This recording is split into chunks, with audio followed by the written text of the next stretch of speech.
Assalamualaikum warahmatullahi wabarakatuh. Alhamdulillahi rabbil alamin wassalatu wassalamu ala asrafil anbiya'i wal mursalin wa ala alihi wa ashabi ajma'in. Subhanaka la ilma lana illa ma 'allamtana innaka antal alimul hakim. Rabbi shrah li sadri wa yassir li amri wa halul 'uqdatam min lisani yafqahu qawli, amma ba'd.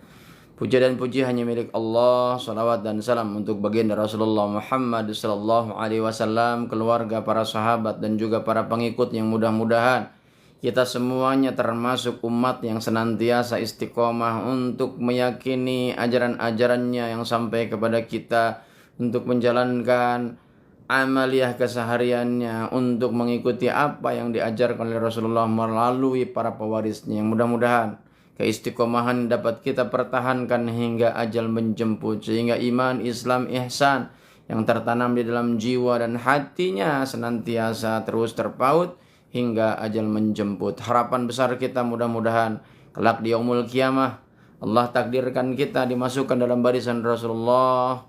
Allah takdirkan kita masuk mendapatkan kenikmatan surga bersama Rasulullah Muhammad sallallahu alaihi wasallam.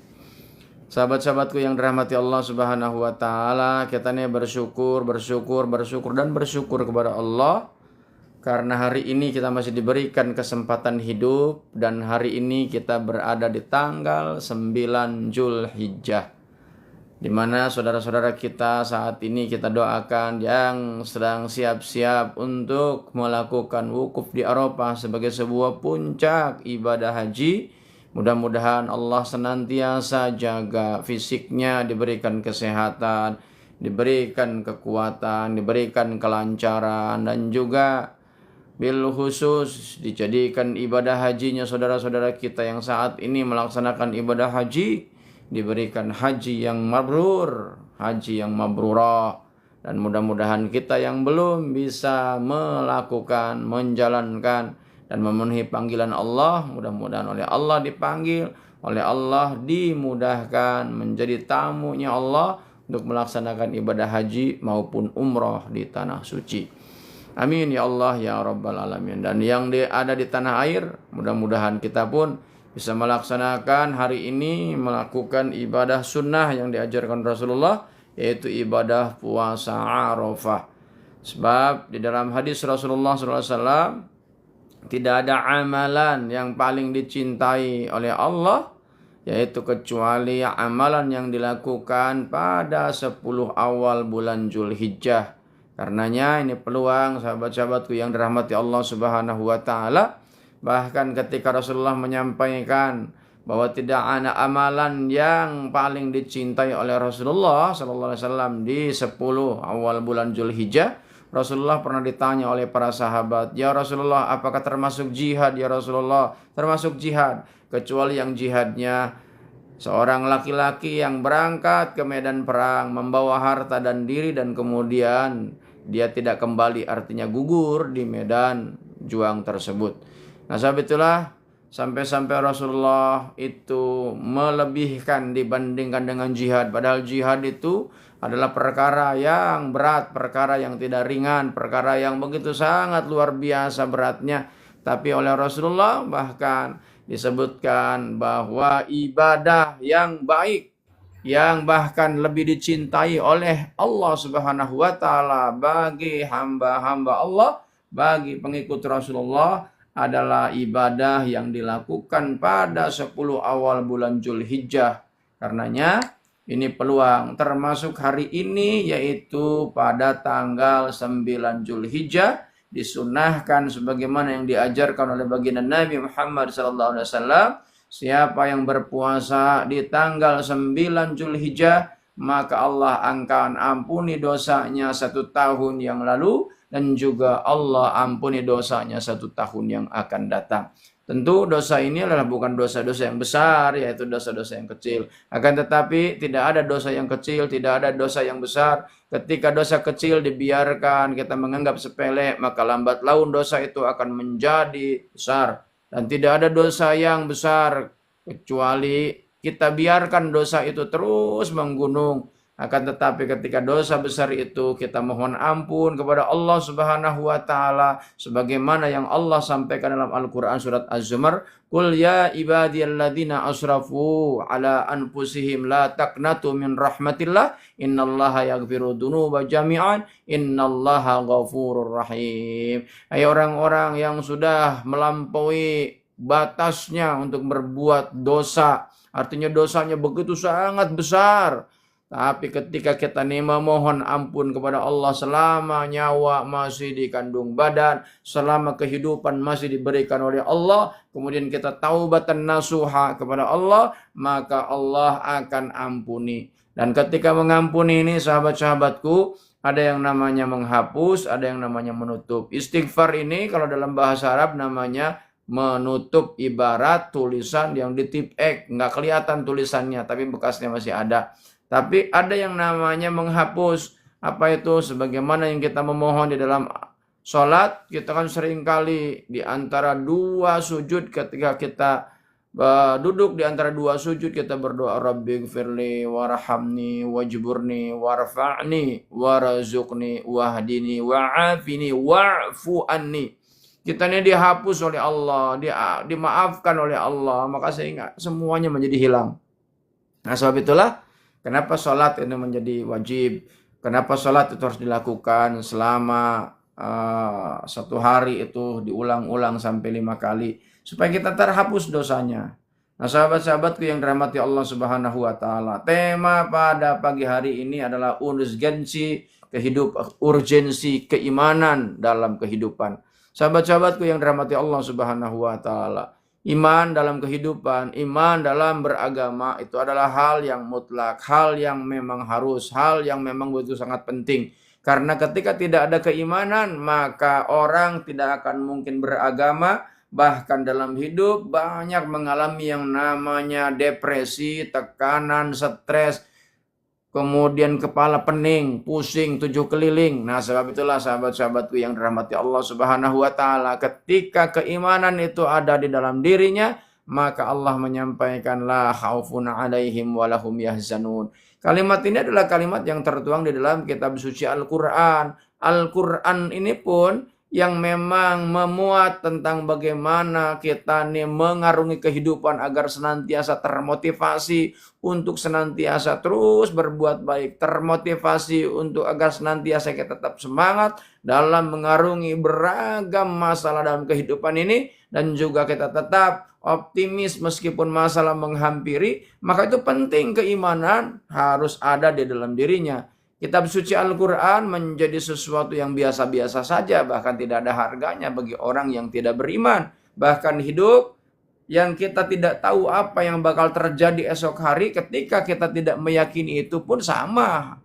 Sama halnya hari ini, orang ketika tidak meyakini bahwa Rasulullah menyampaikan bahwa hari Arafah, ya, di mana orang-orang yang melaksanakan ibadah haji, dan juga saat ini kita di Indonesia yang tidak sedang melaksanakan ibadah haji, melakukan ibadah siam, itu orang nggak yakin bagaimana mungkin puasa 1 hari akan menghapus, ya, mengampuni dosa kita masa lalu, dan juga 1 tahun yang akan datang dosa kita nih diampuni oleh Allah Subhanahu wa taala.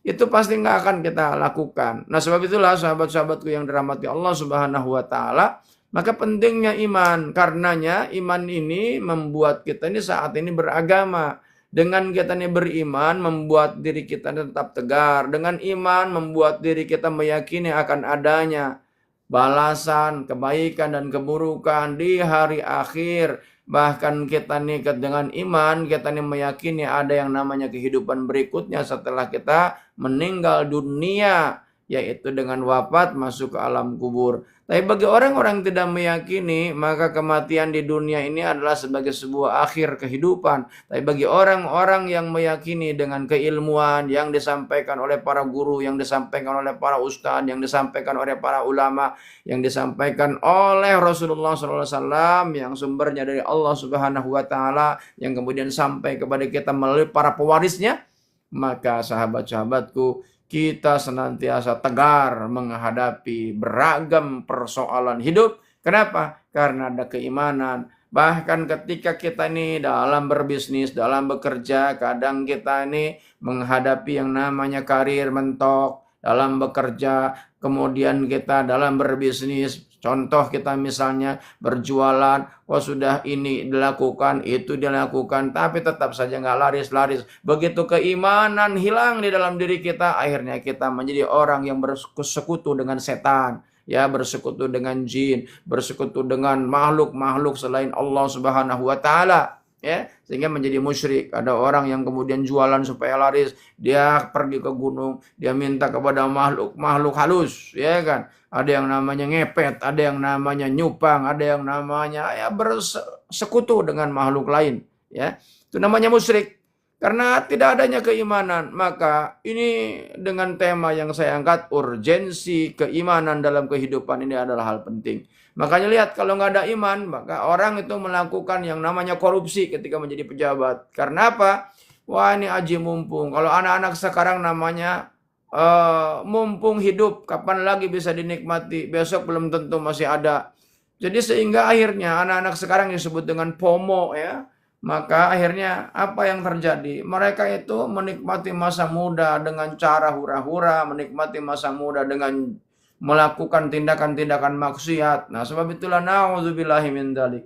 Maka mari kita tanamkan keimanan di dalam jiwa. Bagaimana caranya sahabat-sahabatku menanamkan menanamkan keimanan ke dalam jiwa ini? Allah Subhanahu wa taala dalam Al-Qur'an surat ke-16 ayat ke-78 Allah menyampaikan, wallahu akhrajakum min butuni ummahatikum la ta'lamuna syai'an. Awalnya kita ini nggak tahu apa-apa. Ketika kita dilahirkan oleh Allah melalui perantaraan perut ibu kita ini blank, nggak tahu apa-apa. Makanya begitu lahir nggak ada tenaga. Begitu lahir kita ini pendengaran terbatas, penglihatan terbatas, ngomong nggak bisa, ini nggak bisa, itu nggak bisa.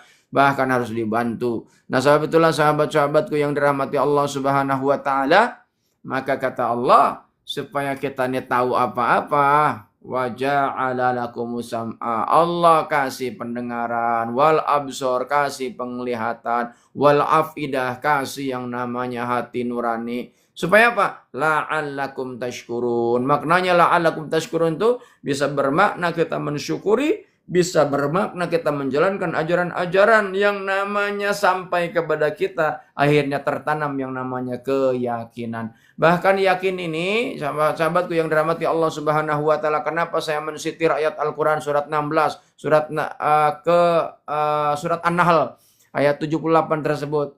Karena memang sahabat-sahabatku, yang namanya keyakinan pun itu ada sebuah proses yang disebut dengan ilmul yakin. Ya, dengan ilmu yakin ini, maka kita ini akan tertanam keyakinan sehingga kita terus belajar, mengaji, mengkaji, bukan hanya sekadar membaca tapi merenung. Itulah yang dilakukan oleh Rasulullah pula, yang kemudian merenung dengan kehidupan yang dijalani ketika berada di kota Mekah dalam kondisi yang memang carut marut. Rasulullah merenung hari demi hari. Rasulullah merenung semakin kuat sampai akhirnya dibimbing oleh Allah, diarahkan oleh Allah, digerakkan oleh Allah untuk menuju sebuah tempat namanya Jabal Nur. Ya, di Jabal Nur itu di tebingnya ada namanya gua yang namanya Gua Hiro. Ya, Gua Hiro itu di mana Rasulullah melakukan untuk perenungan, agar Rasulullah mendapatkan petunjuk, agar Rasulullah diberikan keilmuan untuk bisa menjalani kehidupan ini sampai akhirnya turunlah yang namanya Al-Qur'an, ya.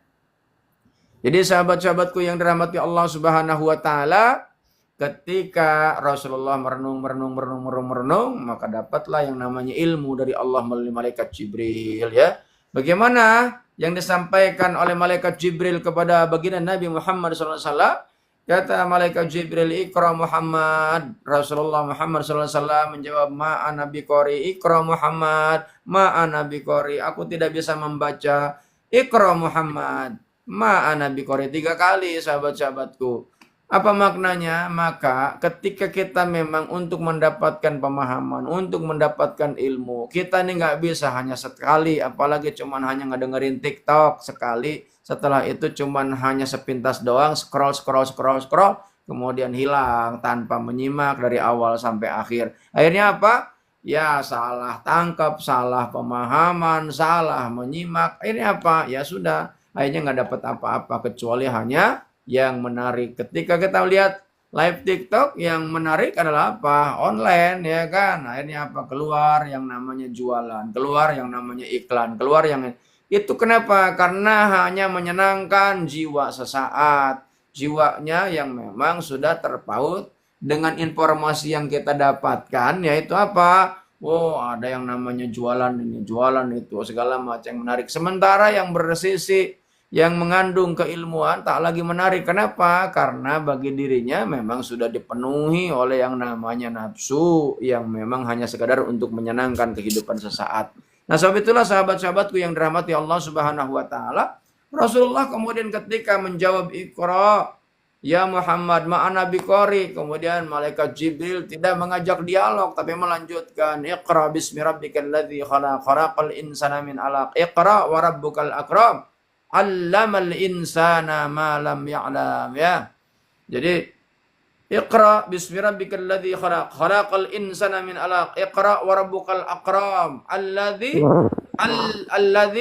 ya 'allama bil qalam, 'allamal insana ma lam ya'lam. Ya, 5 ayat ini menjadikan sebagai sebuah tonggak, sebagai sebuah dasar agar kita ini memiliki sebuah keyakinan, maka jangan pernah berhenti untuk terus belajar.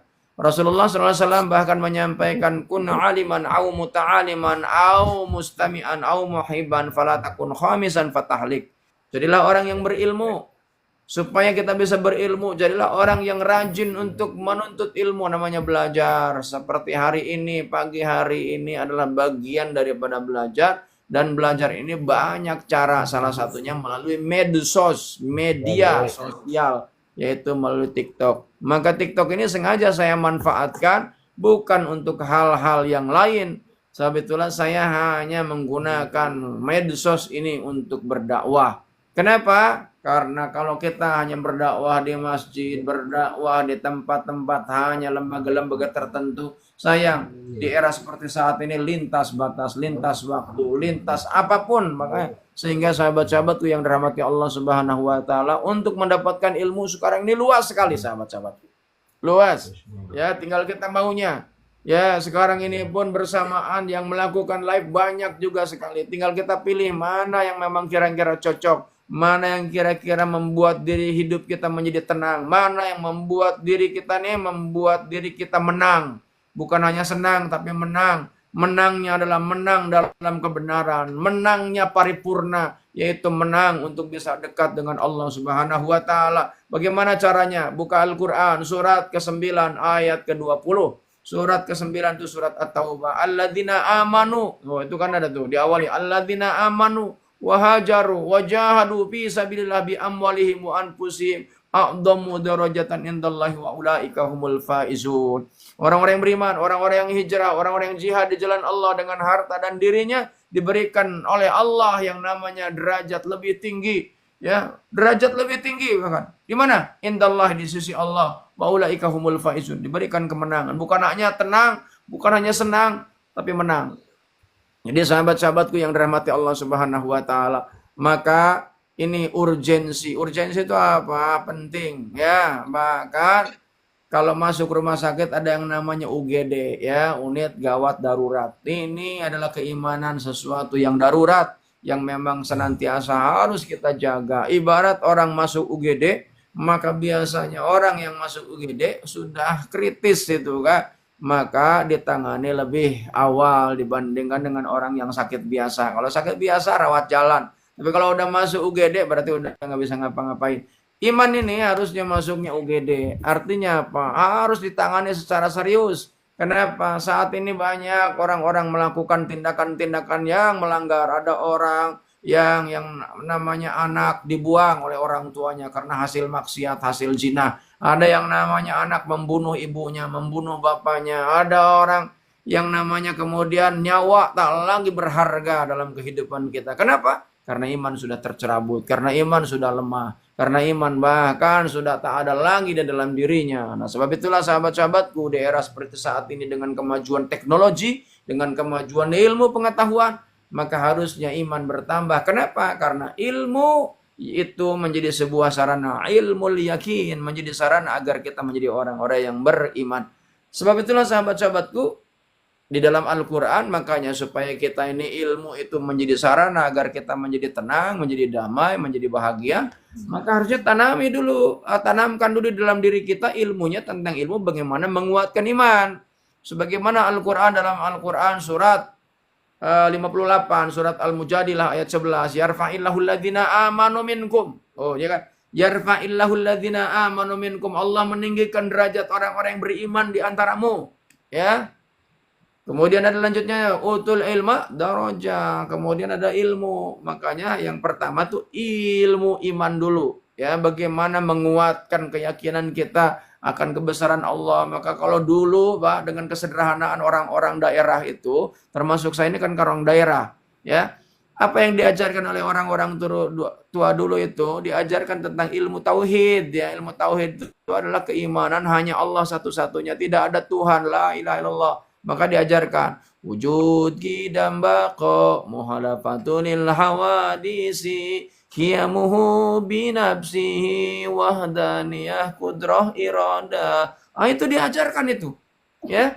Bagaimana tentang wujudnya Allah, aina Allah, di mana Allah, ya kan? Seperti apa Allah, apa yang dilakukan Allah kepada kita. Itu diajarkan dengan kesederhanaan sambil puji-pujian itu. Kalau waktu saya masih kecil, dan juga yang rajin ngaji, rajin ikut pengajian, rajin ikut kajian, ya kan?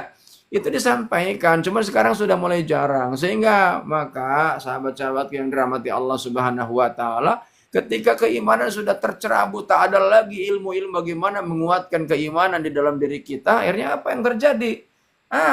Ketika kita diinformasikan bahwa hari ini hari Arafah, hari ini adalah kita dikasih kesempatan peluang yang begitu sangat luar biasa. Tapi karena nggak yakin dengan kalimatnya Rasulullah, tidak yakin dengan apa yang disampaikan oleh baginda Nabi bahwa puasa Arafah ini menghapus dosa kita 1 tahun yang lalu, juga dosa 1 tahun yang akan datang. Dia nggak diambil peluang itu. Kenapa? Karena bagi dirinya nggak meyakini peluang meskipun itu begitu sangat luar biasa. Ini peluangnya sangat luar biasa nih sahabat-sahabatku.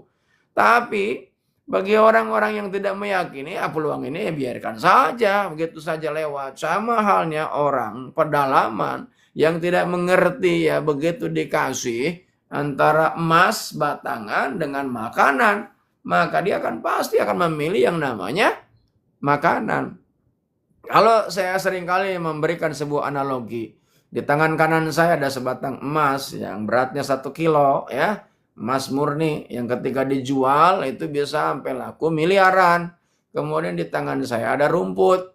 Maka kalau kemudian saya serahkan kepada sapi atau kambing, ya, sambil saya bisikan, ini emas nih, harganya 1 miliar, emasnya 1 kilo, ini emas murni, 100% murni. Ya, ini ada rumput. Kira-kira milihnya yang mana? Pasti sapi atau kambing milihnya rumput. Kenapa? Karena meskipun dibisikin dengan keras pakai toa gitu kan, itu kambing atau sapi nggak akan pernah mau milih itu yang namanya emas yang ada di tangan kiri saya. Dia pasti milihnya rumput. Kenapa? Karena kambing dan sapi itu kagak nggak ngerti. Ya, meskipun saya bisikin, hei sapi, hei kambing, ini kalau kamu jual nih emas, itu bisa dapat rumput, itu luasnya 1 hektar. Ya kan? Kamu nggak akan usah susah-susah, udah tinggal makan saja, ya kan? Itu orang duitnya banyak, tinggal bawa aja ke toko, itu kan. Tapi yang namanya kambing, sapi, nggak ngerti dia. Memang yang ada dalam instingnya itu adalah ya rumput, makanan. Ya, banyak di antara kita, maka dalam Al-Quran manusia ini bahkan lebih rendah dibandingkan dengan binatang ternak, ya, balhum adallun kal an'am, ya, bahkan lebih hina, lebih sesat, lebih zalim dibandingkan dengan yang namanya binatang ternak. Jadi sahabat-sahabatku, maka supaya kita menjadi manusia yang seutuhnya, manusia yang sebenarnya, ya sahabat-sahabatku, maka tanamkan di dalam diri kita nih iman, ya, supaya kita nih beriman, tambah kuat keimanan kita, tambah tebal keimanan kita. Maka kata baginda Nabi, apa, ahsanuhum khuluqan li ihwani akmalul mu'minin khuluqan, ya, bahwa yang namanya kesempurnaan iman kita ini tergantung dengan siapa dia bergaul. Nah, itulah sahabat-sahabatku yang dirahmati Allah Subhanahu wa taala, sebagaimana pagi hari ini sahabat-sahabatku bergaul dengan saya meskipun melalui medsos, ini adalah bagian daripada yang namanya pembentukan moral, pembentukan akhlak, pembentukan mental agar kita menjadi pribadi-pribadi yang kuat, pribadi-pribadi yang tangguh.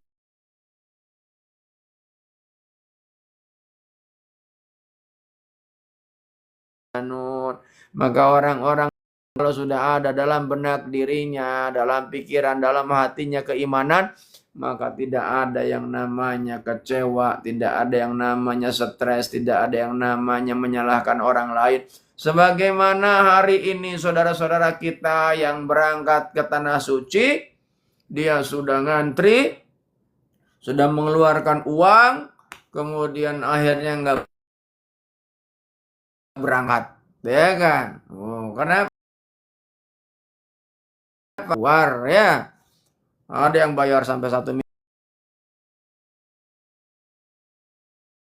miliar, tapi ada yang nggak berangkat. Nih kalau kurang kuat imannya kepada Allah, maka semua pihak akan disalahkan, ya, disalahkan travel, disalahkan pemerintah, disalahkan kerajaan Arab Saudi, semuanya disalahkan. Dia nggak merenung. Bahkan di dalam Al-Quran harusnya kita mencoba kita lihat, kalau kita yakin kepada Al-Quran, ya, dengan kalam Allah, maka tidak ada sesuatu yang terjadi, bahkan daun yang daun yang kering yang jatuh dalam kegelapan malam yang memang kita tidak tahu, Allah pun tahu. Bahkan debu yang berterbangan Allah pun tahu. Lintasan pikiran, lintasan hati yang belum terlintas Allah pun tahu. Apalagi cuman hanya sekedar berangkat haji atau tidak, memang itu adalah ketentuan Allah. Al-Quran surat Al-Hajj ayat 27, memang Allah yang panggil ibadah haji itu, Allah yang tentukan. Kalau Allah tidak takdirkan, sehebat apapun, ya, kita nggak akan bisa. Itulah pentingnya iman. Sehingga kalau kita ada keimanan yang ada dalam diri kita, maka kita akan senantiasa tenang dalam situasi apapun. Akan membuat kita damai dalam kondisi masalah sekalipun. Sebab itulah sahabat-sahabatku yang dirahmati Allah Subhanahu wa taala. Yuk kita terus perkuat iman, perkuat iman, perkuat iman, perkuat iman. Dengan cara apa? Tadi saya bilang, dengan ilmu kita belajar, dengan belajar yang menguatkan iman, bukan membuat kita menjadi lemah. Sebab itulah sahabat-sahabatku yang dirahmati Allah Subhanahu wa taala, Al-Quran itu isinya motivasi kepada kita. Al-Quran ini memberikan informasi kepada kita agar senantiasa kita ini terus semangat. Maka Al-Quran dibaca jangan hanya sekedar tulisan Arabnya saja, yang kadang kita pun selain kita paham, bacaannya pun ala kadarnya, bahkan bacaannya banyak yang salah, gitu kan. Maka sahabat-sahabatku yang dirahmati Allah Subhanahu wa taala, supaya memberikan makna, memberikan nilai, memberikan pemahaman, memberikan motivasi kepada kita, Al-Quran ini oleh para ulama sudah diikhtiari, sudah diusahakan bagaimana Al-Quran itu bisa menjadi petunjuk, hudan linnasi wa bayyinatil huda wal furqan. Bagaimana caranya? Anda baca terjemahnya, itu kan sudah diikhtiari oleh para ulama, ya, supaya mudah dipahami. Kemudian selain terjemahnya, coba pelajari juga, baca juga tentang tafsirannya. Selain baca tafsirnya, baca juga tentang asbabun nuzulnya, tentang apa yang dituju, yang diinginkan oleh Allah Subhanahu wa taala dengan diturunkan ayat tersebut. Karena seringkali ketika kita hanya baca suratnya saja ataupun kalimat-kalimat yang ada di dalam Al-Quran, memang ada yang memberikan penjelasan kepada kita, memberikan kepada kita manfaat. Sebagaimana Rasulullah menyampaikan ketika kita membaca alif lam mim, maka pahalanya alif satu huruf, lam satu huruf, mim satu huruf, itu betul. Karena itu Rasulullah yang menyampaikan. Dengan keyakinan kita kepada Nabi, keyakinan kita kepada Rasul adalah utusan Allah Subhanahu wa Ta'ala, maka kita pun meyakini kalimatnya, meyakini kalamnya. Selain kalamullah, kalamnya Rasulullah pun kita yakini akan kebenarannya. Maka lahirlah dengan keyakinan itu hadis sahih, hadis hasan, hadis ahad, hadis dhaif, hadis maudhu, ya. Jadi sahabat-sahabatku yang dirahmati Allah Subhanahu wa Ta'ala, maka kalau tidak ada keyakinan di dalam diri kita, hidup kita ini hampa, hidup kita nestapa, hidup kita ini sengsara. Maka supaya kita ini tidak hampa, tidak sengsara, tidak nestapa, maka yuk kita tanamkan di dalam hati kita nih keyakinan, ya. Tadi namanya ilmu yakin, ya. Kalau ilmu yakin sudah ada, ya, mari kalau memang masih kurang juga tambahkan bagaimana yang namanya ainul yakin. Kita lihat secara real akan kebenaran. Baru setelah proses itu kita jalani, ya, dengan baik dan benar. Kalau hari ini kita dalam proses untuk menjadi proses pencarian, maka sahabat-sahabatku yang dirahmati Allah Subhanahu wa Ta'ala, nggak apa-apa, lakukan, adalah bagian daripada proses untuk menguatkan iman. Sebagaimana orang dalam berbisnis nggak mungkin tiba-tiba langsung sukses, langsung jaya, langsung untung. Kalau dia serius mau berbisnis, ya kan biasanya itu akan mengalami yang namanya pasang surut, yang namanya jatuh bangun, yang namanya rugi segala macam. Kalau dia kemudian dia serius berbisnis karena memang dia fashionnya di situ, karena memang senangnya di situ, dia akan tekuni terus sampai kemudian pada saatnya tiba menemukan titik di mana dia dianggap betul-betul sukses. Jadi sahabat-sahabatku yang dirahmati Allah Subhanahu wa Ta'ala, nggak ada orang yang tiba-tiba. Sama halnya adalah mengarungi kehidupan ini. Dan Allah udah tahu karena Allah itu menyampaikan, ya, apa yang disampaikan. Al-insan makhlul khoto, itu Rasulullah yang menyampaikan. Kullu bani Adam khoto, ya. Jadi bahkan di dalam Al-Quran pun, innal insana khuliqa halu'a, manusia ini diciptakan oleh Allah dalam kondisi yang tidak stabil. Kadang itu baik, kadang buruk. Kadang baiknya baik banget, kadang buruk-buruk banget. Maka itu perlu yang namanya sahabat, perlu yang namanya teman, perlu yang namanya orang lain. Nah, sebab itulah makanya sama halnya kebaikan akhlak kita. Akhlak itu didasari dengan keimanan kita kepada Allah. Itu tergantung dengan dia bergaul dengan siapa, ya. Ahsanuhum khuluqan li ikhwanihi. Jadi sahabat-sahabatku yang dirahmati Allah Subhanahu wa Ta'ala, sama halnya kalau pagi hari ini sahabat-sahabatku hanya lihat medsosnya hanya sekadar itu hahaha dan sebagainya, maka hasilnya nggak ada masalah, ya. Akhirnya hasilnya banyak masalah. Sebab itulah, terima kasih nih sahabat-sahabatku yang sudah gabung. Terima kasih sahabat-sahabatku yang sudah menyimak. Mudah-mudahan ini menjadi sarana untuk kita bisa bersilaturahim, ya. Ini ada sahabatku yang sudah bergabung nih. Siapa nih? Bu Sari, Mbak Sari, ya. Kalau ada yang mau ditanyakan boleh silahkan. Assalamualaikum Mbak Sari. Ini ibu, bapak, tante atau adik, kakak, ya silakan, ya. Ada yang mau nanya silakan. Kalau enggak saya lanjut, ya. Atau hanya sekedar menyimak juga enggak apa-apa. Jadi sahabat-sahabatku yang dirahmati Allah Subhanahu wa Ta'ala, karenanya iman ini menjadi sesuatu, ya, sesuatu apa? Sesuatu yang urgent, sesuatu yang penting. Yang memang dalam hidup ini kalau nggak ada iman, Pak, yang lainnya akan sirna, yang lainnya nggak ada manfaatnya. Makanya lihat, keimanan ini bahkan menjadi ujian awal yang diberikan Allah kepada diri manusia. Surat Al-Ankabut ayat 2, ahasiban nas ayutraku ayyaqulu amana wa hum la yuftanun.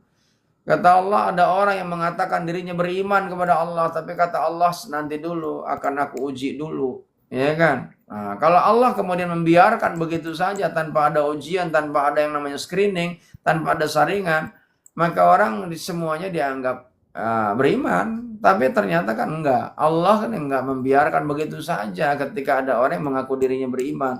Maka oleh Allah dikasih ujian, dan ujian orang-orang yang dahulu yang memang dikenal baik dan segala macamnya, itu ujiannya berat-berat. Jadi kalau hari ini, saat ini ada sahabat-sahabatku yang sedang menyimak siaran ini, kemudian mengalami ujian berat, itu yakinlah, tanamkan di dalam hati dan jiwa kita. Kalau kita ini sedang berbuat baik, kemudian kita ini mendapatkan rintangan berat, itu adalah bagian daripada ujian. Kecuali kalau kita maksiat, kok ada rintangan berat. Nah, itu maksiat, ada rintangan berat itu namanya siksaan. Begitu kita habis maksiat, ya, kena stroke. Habis maksiat, kena asam urat. Habis maksiat, ya kena serangan jantung. Itu namanya azab dari Allah Subhanahu wa taala. Kalau yang namanya ujian dalam hidup itu, ya ibarat kita sekolah. Sekolah itu kita harus terdaftar, kita ini harus diakui bahwa kita sebagai siswa, sebagai murid, sebagai mahasiswa di sebuah universitas. Maka kemudian ketika ini kuliah, ketika kita sekolah, kita ada ujian. Sama halnya dalam hidup. Kita dalam kehidupan itu kita sedang terus menghadapi yang namanya ujian. Nanti rapotnya itu akan diberikan di yaumul akhir.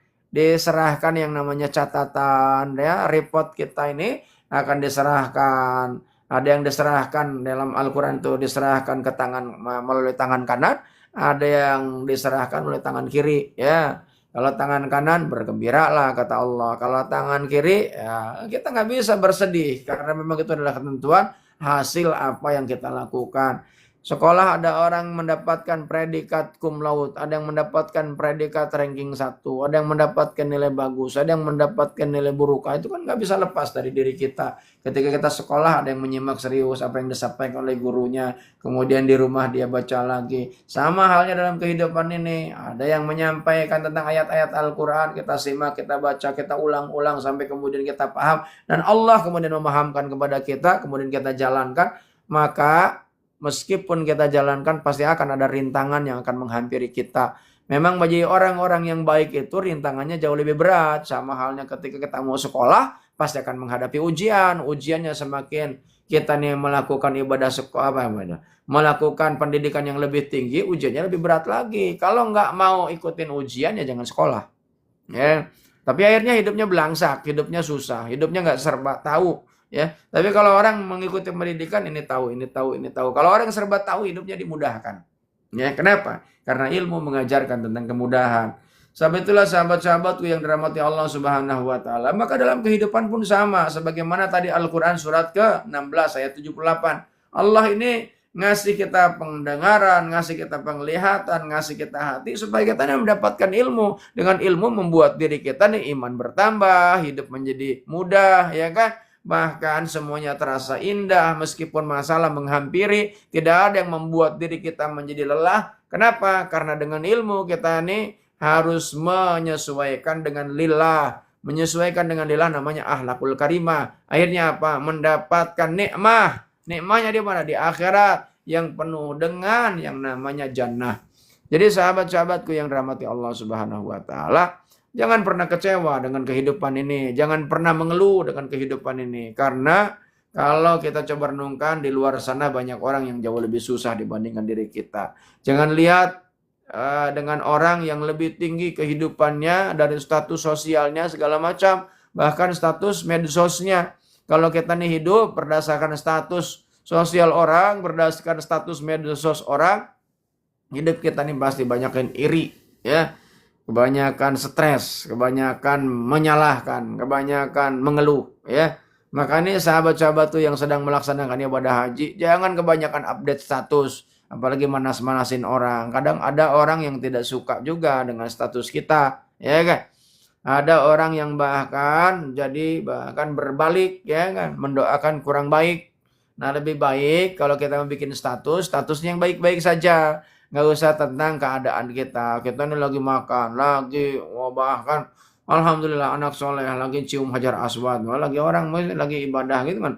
Udah fokus saja berserah diri kepada Allah. Alhamdulillah saya sedang ada di Arafah, yang lain susah, saya ini dimudahkan oleh Allah. Ya nggak begitu, ya kan, nggak usah tulis-tulis status begitu.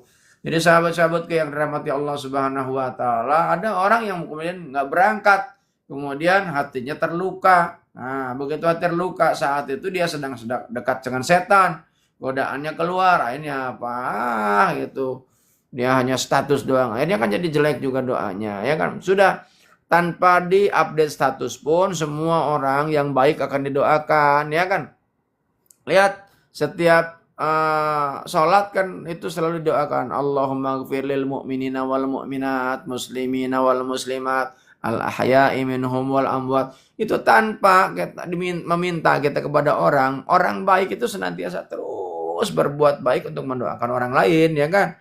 Jadi sahabat-sahabatku yang dirahmati Allah Subhanahu wa taala, maka terus tanamkan iman dan iman kepada Allah. Karena ketika sudah ada iman, kita mengimani akan Allah, maka di dalam benak pikiran kita, di dalam benak hati kita hanya Allah, dan Allah. Dimanapun, kapanpun, dan apapun yang kita lakukan dalam situasi apapun, ketika kita ingat kepada Allah, baru ingat saja nih, lihat. Sahabat-sahabatku, Allah menyampaikan, ya, tapi ini harus ada keyakinan, harus ada keimanan. Al-Quran sebagai kalam Allah. Di dalam ayat Al-Quran disebutkan, ya kan, alladzina amanu wa tatmainu qulubuhum.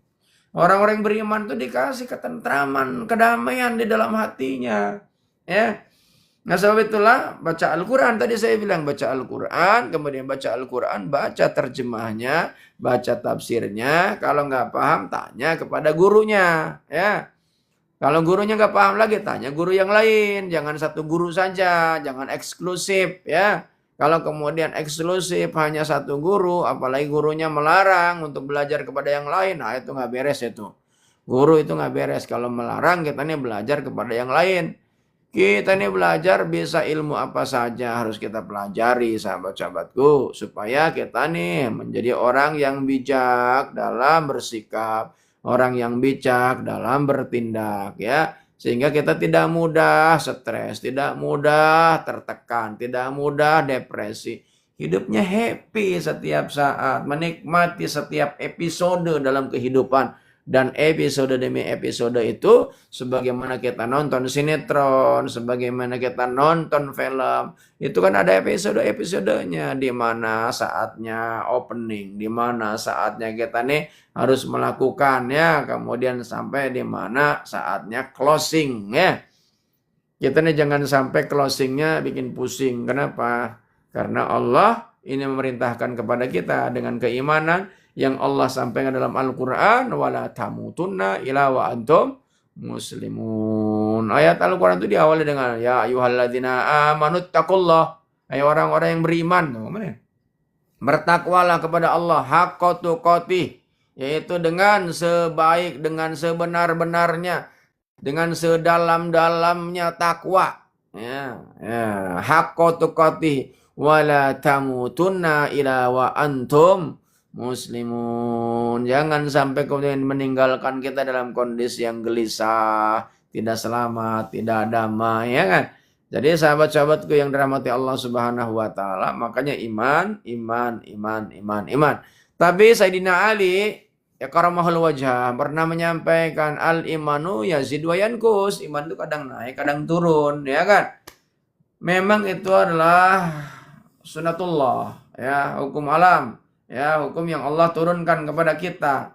Memang kadang begitu, kita tadinya semangat, ya kan, sholat, semangat, sedekah, semangat untuk hijrah. Ada orang yang kemudian setelah hijrah menemukan masalah, kemudian hijrahnya ditinggalkan. Ya, itulah pentingnya ilmu. Ya, makanya Rasulullah SAW pun sebelum diangkat menjadi Rasul oleh Allah, ya, di usia 40, itu digembleng dulu dengan banyak masalah.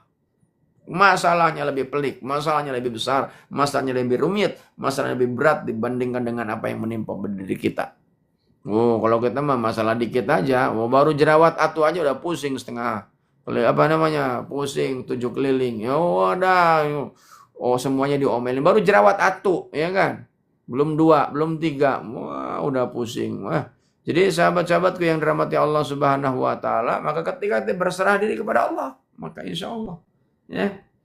Ada orang bisnis, biasanya untungnya 1 miliar, tiba-tiba untungnya cuma 100 juta, ya kan? Pusing, stres, semuanya diomelin, anak buah makan, waduh, kata-kata binatang keluar, Masya Allah, ya, padahal masih untung tuh, belum rugi, wah nanti begini, nanti begitu. Bahkan manusia ini Belum kejadian aja udah puyeng. Ya, udah puyeng. Wah, semuanya dilakukan ini segala macam dengan cara-cara yang anarkis, dengan cara-cara yang jauh dari Allah, dengan melakukan tindakan-tindakan yang menentang Allah, namanya kemusyrikan, bahkan mengabaikan terhadap yang namanya ketentuan Allah bahwa rezeki itu Allah yang menentukan. Wah, dia bilang enggak, saya kalau enggak nyupang, kalau enggak ngepet, kalau enggak ini apa namanya, bersekutu dengan makhluk-makhluk gaib, saya enggak mungkin kaya. Oh, begitu. Padahal ada film ya zaman-zaman dulu waktu saya masih kecil tahun 80-an itu kalau nonton film itu ada yang namanya bersekutu dengan Nyi Blorong, ya kan, ada yang babi ngepet. Wah, ya kan, supaya kaya. Tapi itu dia harus berhadapan dengan tumbal, ya kan? Tumbalnya apa? Nyawanya. Di awalnya dia kasih anaknya, awalnya mungkin dikasih pembantunya, dikasih tetangganya. Lambat laun habis tiap tahun satu. Akhirnya tinggal dirinya sendiri. Sudah nggak ada lagi yang ditumbalkan. Akhirnya ketar-ketir hidup dalam kondisi yang tertekan karena takut. Punya harta banyak nggak bisa ternikmati karena ada larangan. Dia nggak boleh ini, nggak boleh itu. Aduh, ya Allah. Hidup mama apa nikmatnya kayak begitu, punya harta cuman hanya diliatin, ya kan, punya duit hanya dihitung, dipakai nggak bisa. Kenapa? Karena kasir, karena teller, ya kan, punya duit tuh banyak tapi bukan punya dirinya, punya nasabah. Akhirnya stres. Bagi orang yang nggak punya iman, itu duit akhirnya dimanipulasi, dikorupsi. Akhirnya apa? Masuk penjara. Itu baru di dunia, belum di akhirat. Jadi sahabat-sahabatku yang dirahmati Allah Subhanahu wa taala, maka dengan kekuatan iman ini, lihat saudara-saudara kita berangkat ke tanah suci, ngantri, bayar, itu kan. Sampai di sana emang enak itu ibadah haji. Pengalaman saya harus jalan kaki, lontar jumroh, ya kan. Kemudian bermalam, ada yang ngantri, segala macam, sampai buang air kecil aja ngantri, gitu. Padahal kita udah bayar bahkan anak plus gitu kan, bahkan yang puroda segala macam. Wah, kalau kita nggak punya iman, sahabat-sahabatku, stres kita nih. Tapi kalau punya iman, Masya Allah, nikmat, hidup ini nikmat, ya kan? Jadi apapun kita ini, kalau kita ini nggak punya iman, puyeng gitu kan. Kemarin pilpres, kemarin pilkada, wah puyeng, saling hujat, saling menjatuhkan, saling mencaci maki. Ya kenapa? Karena nggak punya iman. Nah, sebab itulah, itu kan selain iman harus ada ilmu, ya kan? Makanya ilmu iman, ilmu dalam kehidupan, ilmu dalam hal yang lain. Maka yarfa'illahu alladzina amanu minkum walladzina utul ilma darajat. Ilmu apapun kita boleh pelajari, silakan, termasuk ilmu yang negatif, ilmu maling katakanlah, ya nggak apa-apa kita pelajari, tapi bukan untuk diaplikasikan menjadi maling. Ilmu korupsi, nah itu KPK, wah itu wajib hukumnya itu orang KPK itu mempelajari bagaimana caranya orang berkorupsi supaya tidak terdeteksi. Jangan sampai kemudian KPK-nya ikut korupsi, ya kan? Hakim itu kan mengadili bagaimana cara menghakimi, ya, supaya orang yang salah itu betul-betul dihukum sesuai dengan seadil-adilnya. Ya, hakimnya harus tahu ilmunya bagaimana cara mengadili, maka belajar ilmu hukum, ya. Dan akhirnya sarjana hukum, ya, ada magister hukum, ada doktor hukum, profesor hukum, ya kan. Jadi jangan sampai kemudian dia nggak ngerti begitu menjatuhi hukuman, mana yang ngasih duit, dia diringankan, ya kan. Nggak yang ngasih duit, dia hukum berat-berat, ya. Nggak begitu. Nah, ilmu hukumnya harus didasari dengan ilmu hukum yang memang membuat adil. Dan adil ini kata Allah, ya, al-adil itu aqrabu lit-taqwa, lebih dekat kepada takwa. Takwa ini adalah utama, ya, dalam kehidupan ini. Justru dengan ada iman itu membuat kita menjadi orang yang bertakwa. Kenapa? Karena lihat, semua ibadah yang dilakukan oleh orang yang beriman itu adalah hasilnya adalah takwa. Takwa itu apa? Takwa itu menjalankan apa yang diperintahkan Allah dan menjauhi apa yang dilarang. Ada yang menerjemahkan takwa itu imtisalul awamiri wajtinabun nawahihi, menjalankan semua yang dilarang semaksimal mungkin dan menjauhi larangan dengan semaksimal-maksimalnya, ya. Jadi sahabat-sahabatku yang dirahmati Allah Subhanahu wa taala, memang kalau yang definisi awal itu berat, tapi takwa itu ada yang menerjemahkan perisai, ya, itu tameng, supaya kita ini tidak terjerembab, supaya kita tidak terjerumus ke lembah yang hina, ya. Jadi sahabat-sahabatku yang dirahmati Allah Subhanahu wa taala, sebab itulah yuk kita perdalam iman, yuk kita perdalam keyakinan kita kepada Allah, supaya kita menjadi orang-orang yang imannya kuat. Maka kita berdoa tuh ketika habis sholat, Allahumma inni as'aluka imanan daiman wa yaqinan shadiqa. Ya Allah, berikan kestabilan keimanan di dalam diriku, ya Allah, dan berikan keimanan yang benar, keyakinan yang benar, gitu. Karena kalau ada orang yang ilmunya kurang, mendengarnya salah, melihatnya salah, maka keimanan bisa salah. Ada orang yang bahkan menganggap ustadz yang lain adalah ustadz subhat, ustadz pelaku bid'ah, ustadz ini. Akhirnya dia nggak mau belajar kepada yang lain. Dia hanya cukup hanya satu ustadz saja. Nah, sebab itulah sahabat-sahabatku yang dirahmati Allah Subhanahu wa taala, karena ada doktrin dari gurunya. Nah, sebab itulah sahabat-sahabatku, kita nih nggak mustahil begitu ya.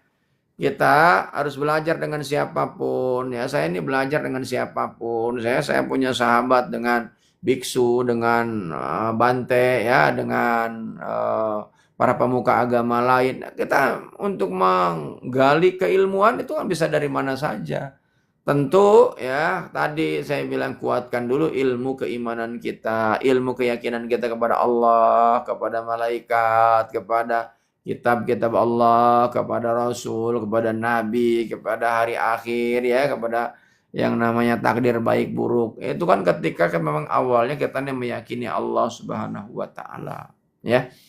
Jadi sahabat-sahabatku, jangan sampai kemudian kita ini karena ini kurangnya iman, sebagaimana saat ini ada yang viral, orang anak muda yang bercandai atau bercandanya keterlaluan. Apa bercanda keterlaluan? Wow, saya ini lagi jalan-jalan di neraka nih, ya kan? Saya lagi dikejar-kejar oleh burung neraka nih, bisa kekejar apa tidak? Ya, saya kan hanya pengen ini aja, jalan-jalan doang, ya kan? Ternyata neraka tuh kayak begini ya. Biasa-biasa saja. Naudzubillahi min dzalik. Itu karena dia belum punya pengetahuan ya, dan tidak meyakini tentang bagaimana siksa neraka itu. Kalau dia meyakini nggak akan sembarangan. Makanya di dalam Al-Quran ini surat ke-7 ayat ke-17 surat Al-A'raf ya, ada kalimat ya di ayat ke-17, "Tsumma la'atiyannahum min baini aydihim wa min khalfihim wa an aymanihim wa an sama'ilihim wa la tajidu aksaruhum syakirin." Itu yang namanya iblis. Itu kan kalimat iblis tuh. Manusia akan didatangi ya, digoda oleh yang namanya setan. Itu dari beragam arah, dari depan, belakang, kanan, kiri. Ya, tapi tidak atas bawah. Ini orang-orang yang gak meyakini tentang kalam Allah ya, yang tertuang dalam Al-Quran surat ke-7 ayat ke-17 tersebut, bahwa iblis akan mendatangi kita melalui arah depan. Maksudnya apa? Dibuatlah ragu tentang urusan akhirat. Maka kemudian bercandanya apa? Bercandanya kayak gitu. Karena dia nggak yakin bahwa Allah menyampaikan kepada kita bahwa setan itu menggoda kita. Ya, itu dari arah depan. Supaya kita ini ragu dengan kehidupan yang namanya setelah kematian. Bahkan ragu dengan adanya surga dan neraka. Sehingga yaitu, dia bilang hidup itu hanya di dunia. Neraka itu nggak ada, surga itu nggak ada. Itu berdasarkan nalar logika, yang logikanya dicekokin oleh yang namanya retorika. Ya, retorika.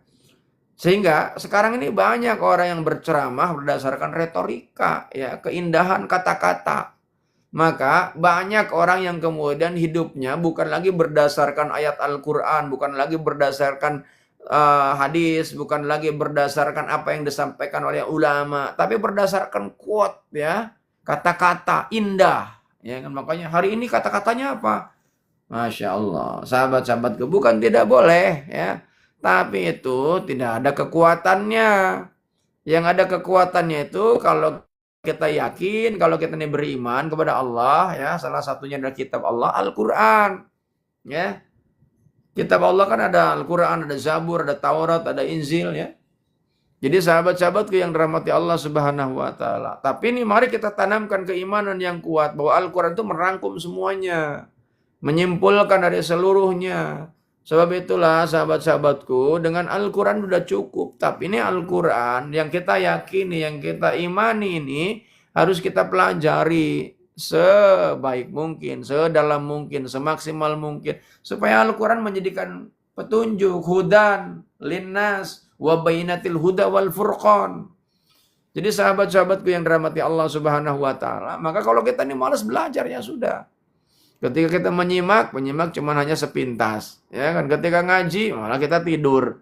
Ya nggak dapat info apa-apa meskipun kita berada di majelis taklim. Boro-boro nulis, ya kan? Nyimak juga enggak, ya. Udah enggak nyimak, enggak nulis, tidur, ya kan? Bangun ketika ada suguhan lewat, ketika ada kopi datang, ketika ada makanan datang, ya kan? Oh, akhirnya apa? Memang itu hanya sekedar menyenangkan sesaat. Tapi coba kalau kita senang belajar, senang mengaji, senang mengkaji, insya Allah ilmu kita nih di era seperti saat ini, nuntut ilmu tuh banyak, luas, mudah. Ya Allah, zaman-zaman dulu itu mau sekolah, mungkin ada teman-teman termasuk saya ngalamin, untuk bisa sekolah itu sampai jalan, itu sampai 17 kilo, jalan kaki, ya. Orang lain pakai motor, saya jalan kaki aja. Jadi sahabat-sahabatku yang dirahmati Allah Subhanahu wa taala, maka terus belajar, kemudian dalami ilmu, karena itu adalah sarana bagaimana agar kita menguatkan keimanan. Dengan keimanan ini, sahabat-sahabatku, kita tak lagi ragu mengeluarkan biaya, tak lagi ragu mengeluarkan harta. Untuk apa? Bisa dekat dengan Allah. Salah satunya melaksanakan ibadah haji dan umroh. Dan yang tidak melakukan, tidak ragu-ragu mengeluarkan harta demi apa? Beli hewan kurban, ya. Untuk apa? Untuk dikorbankan, ya. Setelah dikorbankan apa? Nggak dimakan sendiri, dibagikan kepada orang, ya kan?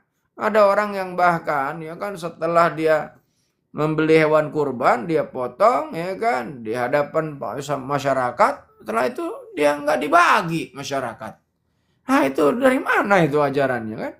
Ada yang bahkan cuma motong, ya, warga dibayar supaya bersih-bersih, dibungkus-bungkus, setelah itu bawa pergi ke tempat lain. Waduh, masalah itu, ya. Harusnya potong, bagikan ke warga, ya kan? Kalau musuhnya ada, wah saya taruh di tempat di kampung, gitu kan, potongnya di kampung. Oke, saya juga, saya kurban di kampung. Kemudian yang dekat rumah tetap harus kurban juga lah, ya, supaya jangan sampai kita nih tinggal di Jakarta misalnya kan, atau tinggal di Bandung, tinggal di kota gitu kan, tapi kemudian kurbannya di tempat lain, ya kan, sementara tetangga mengharapkan kita ini kan, kecuali kalau di tetangga nih sudah ada juga yang lain udah banyak, ya, maka kita bisa bagi ke tempat yang memang jarang ada yang kurban gitu kan, supaya apa? Syiarnya juga tersampaikan, kemudian yang lain ikut menikmati, ya. Sahabat-sahabatku, jadi sementara itu yang saya sampaikan. Kalau ada yang mau bertanya ataupun ada yang mau gabung sehingga kita bisa saling berbagi ilmu, itu sangat saya harapkan. Mudah-mudahan kita ini dengan saling berbagi pengetahuan, berbagi wawasan, berbagi ilmu, insya Allah kehidupan kita semakin berkah. Karena tidak ada manusia yang sempurna, tidak ada yang manusia yang paling, nggak ada manusia itu. Semuanya sama di hadapan Allah. Yang membuat kita ini paling di hadapan Allah itu hanya apa? Inna akramakum indallahi atqakum. Orang yang paling mulia di sisi Allah itu bukan etnis apa, kulitnya seperti apa, ya, tapi orang yang paling takwa. Supaya menjadi takwa ini dasarnya adalah iman. Supaya imannya tambah kuat, maka pakai ilmu, ya. Supaya ilmunya benar, maka jangan belajar kepada satu guru. Nah, kemudian belajar meskipun banyak guru, tapi kita harus lihat-lihat juga gurunya ini sesuai apa tidak, gitu kan. Tapi bagi orang yang memang sudah punya saringan di dalam dirinya, dia sesuai atau tidak, nanti kita yang menyesuaikan, ya kan. Nggak usah khawatir, jangan apalagi kita nih mengklaim bahwa saya ini paling sunnah, saya ini paling dekat dengan Rasulullah, saya ini adalah keturunan Rasulullah. Waduh, segala macam, nggak usah, ya. Yang paling utama itu mari kita perlihatkan kalau kita adalah pengikutnya Rasulullah, perlihatkan bahwa saya ini duriyahnya Rasulullah, perlihatkan kepada yang lain bahwa Rasulullah itu kan akhlaknya baik, ya kan. Fatonah sidik tabligh amanah, ya. Fatonah amanah sidik tabligh. Itu Rasulullah. Rasulullah nggak pernah ada yang ditutup-tutupi, Rasulullah nggak pernah mengeluh, Rasulullah nggak pernah menjelek-jelekan yang lain, Rasulullah nggak pernah caci maki orang, nggak pernah. Meskipun yang menyakitinya tetap didoakan, itulah Rasulullah. Maka kalau kita mengikuti Rasulullah yang seperti itu. Jadi sahabat-sahabatku yang dirahmati Allah Subhanahu wa taala, maka agar kita menjadi orang yang beriman terus belajar ya. Kalau ada yang mau nanya silakan. Kalau ada yang mau gabung juga boleh sebelum saya akhiri. Jadi sahabat-sahabat itu yang dirahmati Allah Subhanahu wa taala. Ini ada yang nanya ya ke WA saya.